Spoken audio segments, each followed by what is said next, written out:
We know that there are two kinds of actors when it comes to climate change. There are those people who are genuinely, do good people who care about the environment, who are worried about what human beings are doing to the planet, and will not necessarily by directly doing any research or finding out any facts and figures, they'll be biased towards maybe because they feel responsible, which is something we should encourage in the world today. When people feel responsible for things, they will report and perhaps over-report that the planet's in decline and that human beings are doing terrific damage. None of that is actually terribly controversial. I think all of us agree that over the years, pollution and all the rest of it has caused enormous problems, and that we aren't particularly the best stewards of the planet that we could be.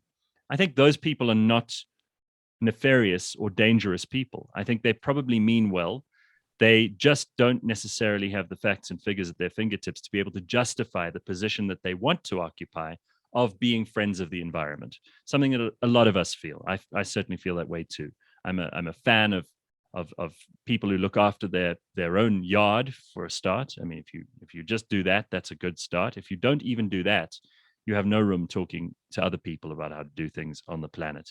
And then you get the second group of people who are, by design, trying to misinform us and misdirect people.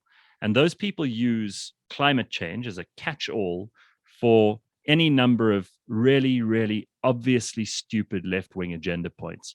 And climate change seems to them to be the last kind of stand that they can take. When they run out of the economic arguments, which they do fairly quickly when they're arguing with free market capitalists, when they run out of social arguments, as they have with the bodies piling up for everything that's been left-wing and has ruined huge swathes of this earth, when they run out of arguments for health in the case of COVID, then what they do is they bring their boogeyman of climate change in, and they parade someone like Greta Thunberg around, and then we're all expected to just buy it as some kind of religious doctrine. And it has a religious nature. It is religious. I call them religious zealots. Yeah. And this is extremely off-putting to people like me who actually do care about truth and civilization and science. Not because I'm a climate change denier, which they're likely to call me anyway, even though I say I'm not, but because I think these people's motives are bad. I don't believe them and I don't trust them. It's like getting your information from people who do not have your best interests at heart. I know that the media, not only here in South Africa, the mainstream media, but the mainstream media in most of the Western civilized world do not have the interests of the ordinary people of those countries at heart. They're not interested in reporting truth.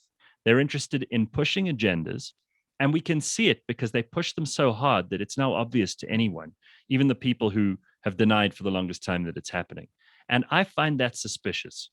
The fact that they keep on trying to shepherd us into making decisions that are against our own good would indicate to me in the most clear and obvious fashion, these people are not to be trusted.